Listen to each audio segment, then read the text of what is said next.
Tak o čem pokecáme? O čem chceš? Kolik ti je vlastně? Tobě je 12? Vypadáš pěkně. Chceš ho vidět? Jako co myslíš? No, jsme přirození.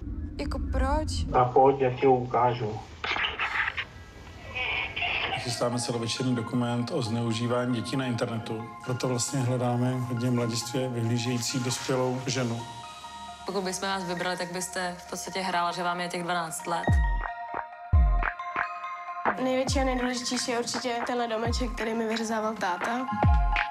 Mohli bychom vzít tyhle obrázky taky? Ty ale nejsou z dětství. Teď jsme ti založili profil. A poslalo ti 16 lidí. No tak to ne.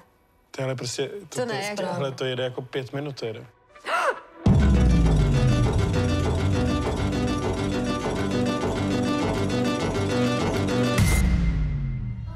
Budu strašně rád, když tě někdy uvidím osobně. A budu na tebe milý, hodný, neboj, Miško. Pozor, pojďme na to, kamery jedou. Mě je 12. No jo, tak to je pohoda. A tobě nevadí, že je mi 12? A proč by to mělo vadit? A víš, že je mi 12, nevadí ti to? Ne, a ukážeš se mi taky? Slyšíme se.